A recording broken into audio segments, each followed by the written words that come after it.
Adịmma Igbo Chineke kelamacho ezima puliche Igbo dị samunko onye chili ya zelo. Ndị ụmụ ụbọchị community na awọ mma bịara n'ụlọ ọrụ nchekwa ndị ogbenye foundation ka ha kọwara ụwa kpọmkwem ihe ha na-agabiga n'obodo ahụ dịka o si metụta ego mmanụ crude oil nakwa ego ndị oil companies na-akwụ the community. Can we do with the report on the successful outcome of the Roundtable Peace Talk held on 9th February 2026. Here was the report of the Roundtable Peace Talk. That peace talk was centered on certain things, especially here basara Onyedebelo, Mr. Austin Onyedebelo, Chief Augustine Onyedebelo, wokwa onye nokwa shikwa from that community. Mabrokwa chairman of that community. And you know what the problem? That then when a 3% derivation, then when a 13% derivation mana state government hijack the 13% derivation. Then because of that, and I could see 3% of actual annual operating expenditure Kagana each host community. You know, here and down on a PIT, Petroleum Industrial Law, PIA, here the law that Buhari signed into law 2021. Buhari signed this PIA into law. How to protect the host communities. Each community question with 3% of mana ne gupota. Ebe government will 30%. But 3% here, ega nye direct. And akwe gaya direct to the coffers of the community. About 100 million. About 100 million every year. 100 million every year. So, suddenly, according to the community, the chairman, that is Mr. Austin Onyedebelo, allegedly came and told them that na high were allowed to do skill acquisition with the money. I said, okay, skill acquisition, no problem. Eba also nyawa garaje with that decision. No so bad draw. Then keze baga arosi the skill acquisition. The man who Mr. Austin, as soon as I na company and a factory and I want mama there. Never I say I'm bannon. Because according to this law that I am holding here, this is the law. This is the PIA law. This is the PIA law. This is the PIA law. According to this law, you cannot erect such thing in a private land or private property. Or anything for that community go on a communal land, a community land. That is according to this law here. Then obukwa no nya ahu chozia ije ania ruo ihe ahu na ha ndi obodo oya transfer that land, private land, to the community in writing. That is what the law says. So mgbe abira na-eme ha ndị youth aju na manri ya na nke this man bụ Onyedebelo na agaghị ya na nke he went and wrote a petition against some of the youths. This is the petition he wrote against some of the youths, you know, of that community. Let me read it. To the Commissioner of Police, Imo State Police Command over Imo State. Dear sir, petition against Mr. Chidokoro, Mr. Ato Duru, and others for criminal conspiracy, defamation, threats to life, incitement to violence, conduct likely to cause a breach of peace and other related offenses. We are solicitors to Chief Austin Onyedebele, hereinafter referred to as our client, on whose firm instructions we write this petition. So we him get jago carry.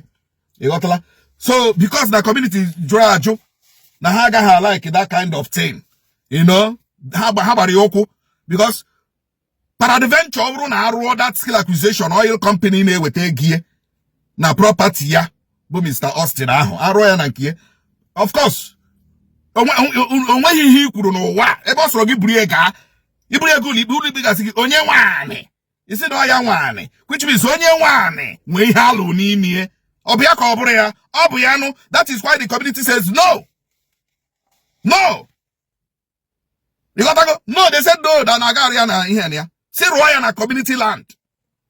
So that everybody can have access. Because here Royana private land, they give for instance now. Only like here, but all community project, man, Royana private property. That is human being for you. Now, all these things continued until this roundtable discussion, you know, on 9th February 2026. Now this roundtable discussion, biara. This one, biara na July. This is, I think, August. Is it August 2025 or what? August, yes. That is in August. But we come in February, which means this one came before this one. Now, look at this very, very well. The report on the successful outcome of the roundtable peace talk held on 9th February 2026. Parties in attendance. The meeting brought together the following stakeholders. Representatives of the people of Umobochi village. Representatives of Umobochi Youth Association. Chief Augustine Onyedebelo. Legal representatives and community observers. This peace talk. And the name of peace talk, there is a mutual agreement. There is a mutual agreement, commitment to community unity, leadership reconciliation, framework for future engagement, significance of the outcome. Now, all these things, Akoronga, Mbe Agasele na KCP, the Austin no we see the air wepalaka. You know, near wepalaka, ni other was interested. This and that, other was interested. But he will continue where he started. Now, until the community are now bagara. The community are now bagara. Nobody that's epucheoku alota me hozo. Agani commissioner of police kucha alota eme hozo. Now, this is the wepalaka, but alota game akwaka. You know, all these things are keep happening in this community. Now, another here notice of intention to commence arbitration. This is it, and this is from AO Amagula and Co. That's the legal representative of the youth, Woka. And the other documents that I have here, you know, other documents that I have here. Now, recently, one of the guys, now like him again in the community. Police. Most the only develop area police. Tiger base where he spent like 4 days. You know, after Kande Bubagu Burchari, about 1 month, maybe, no, like a day or 2. She say Bubagu Butia Tiger base, 4 days or 5 days. You know, now, Ane Kuzina got caught. This is the notice of arraignment. The young man. Ole crime with the young man. No, Sioga. There is a law called PIA law of 2021, Nigeria Petroleum Industry Act of 2021. Gilanyana this law. Let me read it. Funding. The company is legally required to contribute 3% of its actual annual operating expenditure from the preceding year into the host communities development trust fund. Host communities development trust fund. Governance. The trust is managed by a board of trustees, a management committee, and advisory committee. While the company sets up the trust, the members are often drawn from the community to ensure local representation. But in this aspect now, Umobochi village, there is no representative except this man. Except this same man, Sosiama.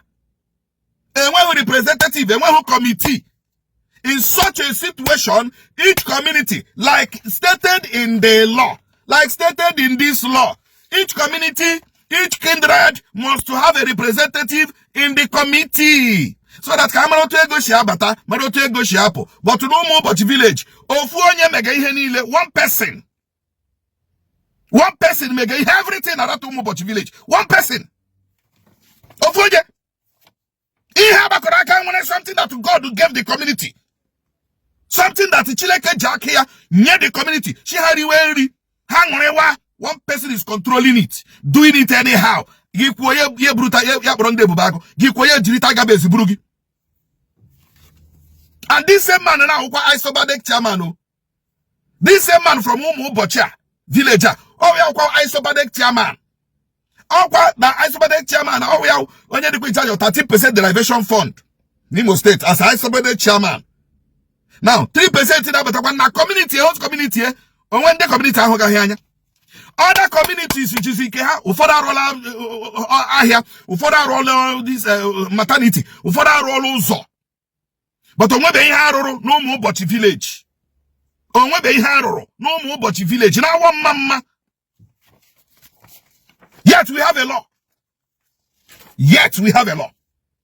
Now, allocation of funds. The law dictates exactly how the 3% contribution must be spent to ensure both immediate and long-term development. Now listen, according to the law, 75% capital fund for infrastructure and developmental projects. Example, schools, hospital, roads. Onwe keno no more but village. Mba. Onwe keji ego 3% derivation na oil company na akwo mo but me. Mba. Now the law says again, 20%, that is the reserve fund invested for the community's future financial stability. Onwe onye mama when I reserve no more but village. Mba. The law says 5% administrative for the running cost of this trust itself. No. I told me because we are already on 11th minute of this talk. But we keep harping on Ihemeganomobochi village until the right thing is done. We will keep harping on Ihemeganomobochi village. Now one mama. And are you producing community? Are you producing village? We keep harping on it. I just say, what is happening there? According to the report, the youth, Umubochi village with no law with the foundation, and we are following up this matter. If you caught JJ, we will follow up on the matter. Ayaga caught so no Umubochi village. Village. Share this video. Share this video. Share this video. So that can do Umubochi village man exactly. Ihemege go ha. So that you don't wenye jegunu na moro nyunu ga akpa ha jegunu. Enough is enough. Ndewono.